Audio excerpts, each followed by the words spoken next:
Hello guys, and welcome back to another cold episode. On today's episode, we are talking about Tri-Brigade Spright, the best version of Spright and Tri-Brigade at the current moment in time. And with the new metagame in the... with the new metagame, basically, I wanted to give this another shot. And so here is the deck list that I tried. It was 42 card deck list because I really wanted to play Rescue Cat. For no real reason in particular. Sure, it is, like, Ash bait like no other, but I do feel like it's actually pretty good being able to just get you immediately started with two monsters that are both pretty good in the kit or the Karos, which is, again, pretty nice. Anyway, let's quickly do the card by card and the analysis. Starting off with the Tri-Brigade stuff, we're playing 2 Nerval because it's honestly not all that great in this particular list. It does come up occasionally that you want like the third one, but it's better to just cut it to 2 so that you can draw into your better Tri-Brigades, that being Kit and Karos. Both of them are 2s, which is very good for the Spright stuff. So of course we're playing more of those. We're playing 3 Kit and 2 Karos, and that's basically it for that analysis. They're just better with, you know, Sprites. We're also playing Triple Fractal. I'm not playing Tenki because of Droll, so I figured it would be better just to play more Fractal. And I got Drolled quite a bit, so it was nice to just not have to like search and then have Fractal basically be dead. So there you go. That's more or less it for the Tri-Brigade stuff. The only other thing is Revolt. We're playing one of that. As for the Spright cards, we're running 2 blue, 1 jet, 2 red, and 1 carrot. Obviously, we're playing 2 red as opposed to 2 carrots because of the fact that Super Heavy Samurai, mostly monster effects. A lot of the other stuff, mostly monster effects. I guess, like, Labyrinth, you'd care more about the other stuff. But honestly, if you just go first, you probably win against that deck anyway. It's not really that big of a deal. So, there's that. Also, if you go second, you probably lose anyway. So there you go. We're also playing 1 apiece of a Nimble Momonga and Nimble Beaver because it's limited to 1. Why is this card limited to 1? I will never know. Konami, what? Why? Anyway, we're also playing 1 Nimble Angler to send off of Sprint or Foolish Burial. And then we're playing 2 Rescue Cat. That's it.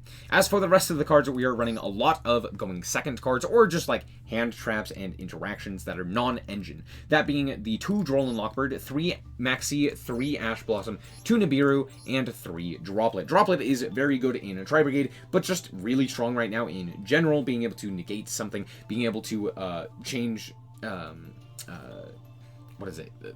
attack, being able to specifically activate in the battle step, which is very nice. So you can potentially send something like Kit to the graveyard, which could then, during damage calculation, be able to search a card, which plays around Ash, which is very nice. So lots of stuff like that, that's pretty good. As for the rest, we are also playing 1 Foolish Burial, 2 Called By, and a Crossout, as well as 2 Spright Starter, the 1 Smasher, and 1 Revolt, as I mentioned previously. As for the extra deck, we're running 1 Mannequin Cat, which is nice for the instances where you actually have your Spright stuff on your field, and you want to use them to go into other Link monsters, because guess what? If you activate a Tri-Brigade effect, you cannot utilize any non-winged beast, beast warrior, or beast-type monsters for Link summoning. So you can still use them for Xyz summons with your Spright cards, but you can't utilize them for Link summons. So keep that in mind. That's why we're playing Mannequin Cat, so that we can take 2 Spright cards, Xyz them into Mannequin Cat, and then Mannequin Cat can be used to go into other Link monsters, because it's a beast. We also have 1 Gigantic, for obvious reasons. We're playing 1 Almirage to link off, obviously.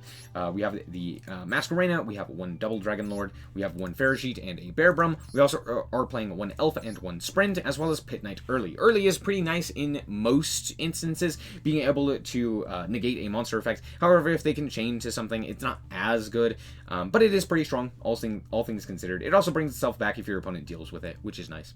We're also playing 1 Rugal. Having a Link 3 is very important, so yeah, of course we're playing Rugal. Rugal is also just not bad in general. Being able to go into it off of like a Revolt or something like that, or with a Revolt, is pretty nice as well. So if, for example, you get Max Seed, you can like Kit for 2, go into Bearbrum, link those off into Rugal.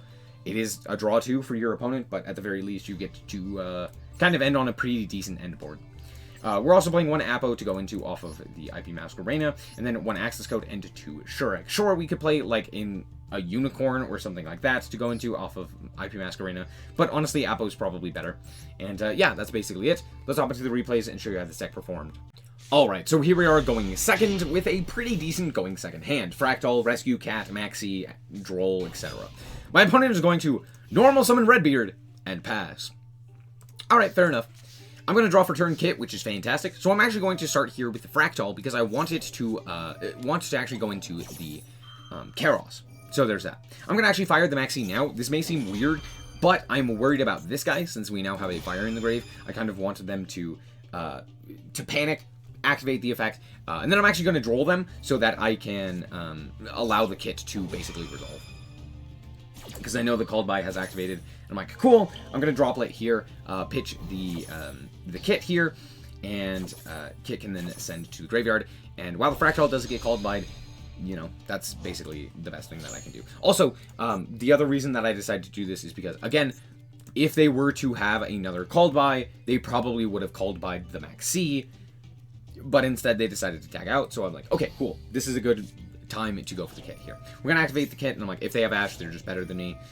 Anyway, grab Nerval, and at this point, I'm almost certain, I'm almost guaranteed that both of these cards are either Imperm or Booty. If they're Booty, they're not really gonna do anything, so I'm not really too worried about that.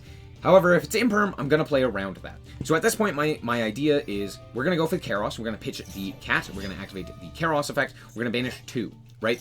This gets the first Imperm. Now, notably, I special summoned the Karos, so I still have my normal summon. What does that allow me to do? That's right, I'm going to normal summon Droll. Droll isn't very good in this matchup, so obviously it makes more sense to go for the Elf here. I'm going to activate the Elf effect, and you might be wondering, oh, why not go for Sprint? Again, this is likely to be either a Imperm or a Booty, since they didn't activate the second Called By or anything like that. Again, Imperm, Called By, or Booty, one of the two, right? So making Elf here makes a bit more sense, because at the very least, if it's not Imperm, what we can do, we can go Kit into Sprint, or not into Sprint, into Gigantic into full Spright combo, right from there. So that's pretty good. It is the Imperm. At the very least, now we have the ability to Elf to bring back the Kit for follow-up on the next turn. So that's kind of the idea here. So we're going to just go to the battle phase and walk over my opponent. Looking pretty good here. They need to draw like Black Eyes or Golden Hair or something like that. And of course they do. So out comes Almirage. They're going to activate the effect of Golden Hair, pitching Emblem. And at this point, I'm just going to go for the Elf, bring back the Kit. They're going to link off into the Blackbeard and then proceed to the battle phase. Walk over the Elf, then activate the effect of the Blackbeard to go for the Yord, and then go for... and then in the attack over the Kit, send Nerval, grab the second Kit. During main phase 2, they're actually going to activate the effect of the Yord. I actually do not agree with this in the slightest. Unless that card in hand happens to be Whitebeard specifically. But the reason I don't agree with this is because it'd be better to have this on your side of the field, because then you could special summon a Whitebeard from the deck. You could even summon a Redbeard from the deck, if I basically do anything. On top of that, you also get to add a card back to your hand, right? You add a Plunder Patrol card from your deck to your hand, and then if it's equipped, you get a special summon. So it's just like, it's better to just kind of do that, right? You know that I have the Kit in hand and stuff like that. But of course, my opponent is just better than me, and they're going to go for this. They're going to create a Dark token, which is kind of interesting. And then, of course, it's Whitebeard. Why would it not be Whitebeard? Why would they not have drawn Whitebeard off of the one draw? It's fine. They're going to special summon out the Redbeard and then go into Blackbeard. They're going to then activate... they'd already activated the effect of the Blackbeard, so can't really do anything there. I draw Ash, which is pretty nice, but then my opponent does something a bit silly. Now, Ash, mind you, immediately kills this deck. Drawing Ash there is fantastic. So, cool. Anyway, out comes Morik. And they do a silly thing. They attach Redbeard to the Morik instead of attaching the Blackbeard. Now, I know the idea behind this is basically, cool, I'm going to draw into a Plunder Patrol card so that Morik can then just use the Plunder Patrol card, discarding, banishing the Kit, preventing them from doing anything. However, the correct play is utilize Blackbeard so that at the very least, if I do have a way to stop that, Redbeard can still tag out into something like a Yord, which then gets you additional advantage, right? Or it can tag out into a Bran, or even into a second Morik if need be. At the very least, you can tag out into Yord to add a card to your hand so that you have follow-up, right? But my opponent doesn't do that. So I just normal summon Kit. Of course, they also drew a Plunder Patrol card. Doesn't matter. Ash Blossom just kills this deck. So Ash Blossom, away the removal spell, and now I just get to play the game for free. And we get to activate our Kit here. We're going to go for 4. Sorry, go for 3, go for the Rugal, go into the Sure Egg, and activate the effect of the Sure Egg. And now I get to clear the field. I get to send, I get to modulate the attack and defense, and I get to banish a card. It's just looking over for my opponent, and they just concede. Yeah, you know, they did draw pretty well. Still didn't matter. Alright, here we are once again going second, and Droll Nibiru feels pretty good, let's be honest with ourselves. We're going to start off here with my opponent going for the better luck next time, and I'm like, cool, Droll. My opponent's going to special summon out 2 monsters from their hand, the Leo and the Carry, and then just pass the turn. I'm like, okay. Well, I drew Maxi, which is pretty nice, so I'm going to go for the Fractal here. We're going to send the Kit, send Nerval effect, grab up the Karos, and Droll. Well, not really a whole lot that I can do about that. My opponent is then going to immediately start your engines. I kind of knew it was this, but yeah, not really a whole lot I can do about that. They're going to reveal a whole bunch of cards, and out comes the Baller. We hit the Baller. Let's go. That's what you want to hit. Because, what was it? Captain Carry, and the Baller. Had it been Captain Carry, that would have been far worse for us. I do go for the Spright starter here, and I'm just going to fire off the Maxi in the draw phase. Why would they not have drawn Ash? Anyway.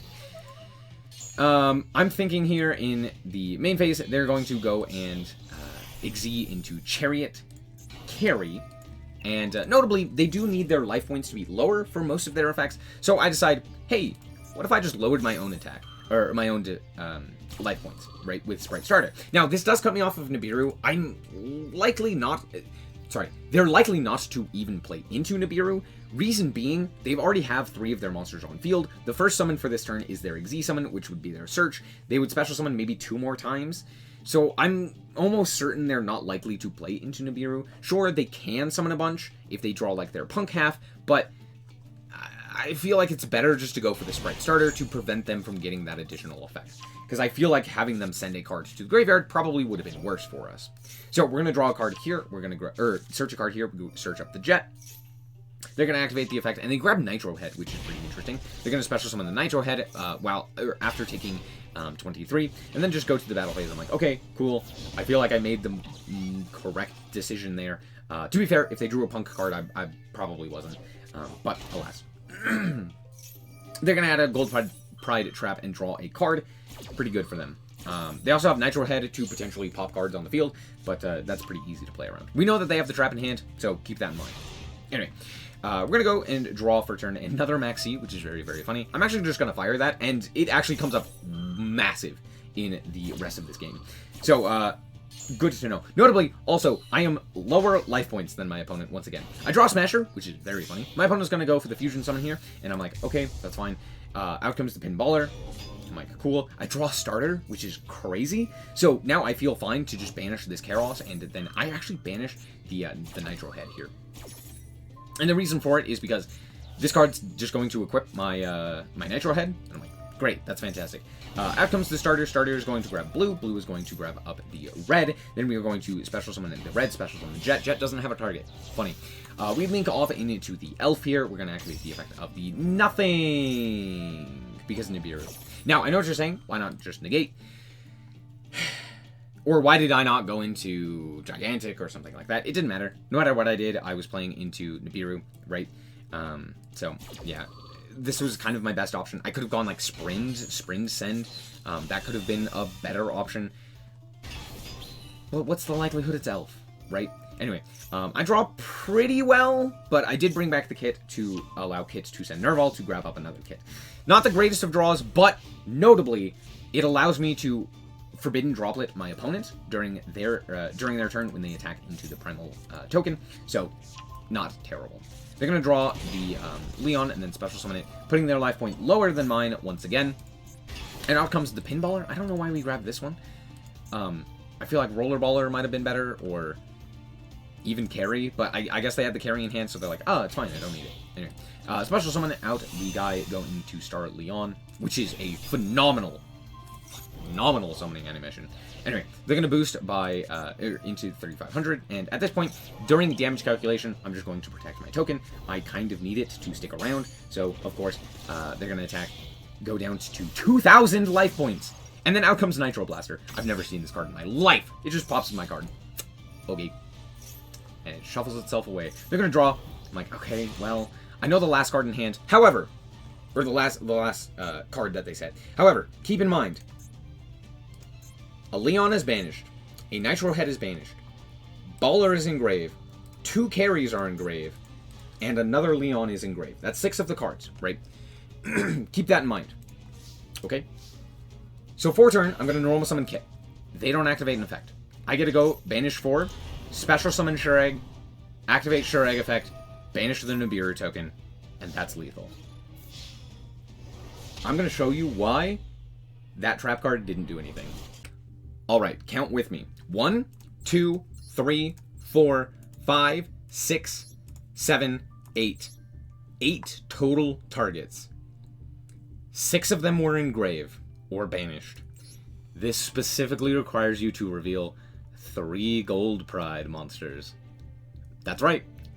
You have to have 3. They were 1 short. They could not activate Start Your Engines. Hilarious! Alright, here we are, once again going second. I swear this deck is better going first, but, anyway. Turns out we are going first. Let's see how we do. I drew a second Maxi, which is funny. Anyway, we're going to start off with Fractal here. We're going to activate the effect. We're going to dump the Kit to the graveyard. Kit effect is going to dump the Nerval. Nerval effect is going to add the Karos. To which my opponent will activate Droll. Okay. Normal summon the Kit. Special summon the red. And Kit is just going to get negated. Now, I could have negated with the red. Why didn't I negate with the red? Well, because it wouldn't have done really anything. Sure, I could have negated, and then just Ferrigite gets negated, and then I die anyway, so yeah, it's not really doing anything for me. And I can't really activate Maxi because they're under Troll, so yeah, again, it's just better to just kind of pass on Crossout Designator and a Prayer. My opponent is going to activate the effect of their Super Heavy Samurai Motorbike and grab up the Wakaushi. Now, I'm not worried about Gamma because Driver is banished, so I'm just going to fire off the Maxi now and be like, cool. Do you have Ash? Because I have the answer to it. You don't have Ash? Fantastic. I get to keep the cross out. They're going to special summon it out, and I draw Ash, which is fantastic. I'm just going to fire it here. It's not the best, but if they don't have specifically the Soul Piercer, this just kind of like stops their turn, which it does. Feeling pretty good thus far. I draw for turn another Fractal, which is fantastic. I'm going to normal summon the Karos. Karos effect is going to banish 2 in order to make the Ferrigite. Ferrigite is then going to special summon the Fractal, and then we can go for Gigantic. Now, I'm playing around to Nibiru, because likely they have it. They passed on literally nothing. I'm almost certain that they have either a Droll or a Nibiru. It's got to be Nibiru, right? So I'm almost certain of the Nibiru at this point, and this was summon number 5, this blue. So now we're locked into 2s. Out comes the Jet. Jet effect is going to search out the starter, and at that point, the game is over. Good game. And we're back with the deck. Honestly, this deck did pretty well for me. It's not tier 1 by any stretch of the imagination, but I think it is a very strong deck, even with the lackluster Spright build. Yeah, it's still very strong. It still has a lot of options available to it. I never really found that playing 42 cards ended up bricking me or anything like that. It actually felt pretty nice. There's a lot of cards that I don't necessarily want to see in my hands, like the Nimble Momonga or the Nimble Angler or stuff like that. And it allowed me to see a wide variety of my hand traps that I needed. Things like Droll, Maxi, or Droplet, all of which were pretty nice to see. But I never really wanted, like, multiple of them, if that makes sense. Like, I'd rather have Droll without Maxi or Maxi without Droll or something like that. So having 42 kind of helped with that. Plus, I never really felt like I ran out of engine. I oftentimes drew Kit still. I was still able to draw like my Tri-Brigade stuff more specifically. I didn't really see a lot of the Spright stuff, to be fair. But that wasn't really that big of a deal because you can get into the Spright stuff off of Gigantic, so again, it wasn't really that big of a deal. As for the deck, I think it's still pretty good. I think it's very strong and very underrated, but obviously it's not new, so no one's playing it. Anyway, that's going to be it for this episode. I hope that you guys did indeed enjoy it. If you did, I like this very much, so appreciate it. And if you want to check out more content like this, as well as more Yu-Gi-Oh!, then just be sure to subscribe. Anyway, thank you guys so much for watching, and remember to always stay frosty. Bye-bye. Shout out to the Frost Guard, my members. Thank you guys so much for the support, and I hope you enjoy the content.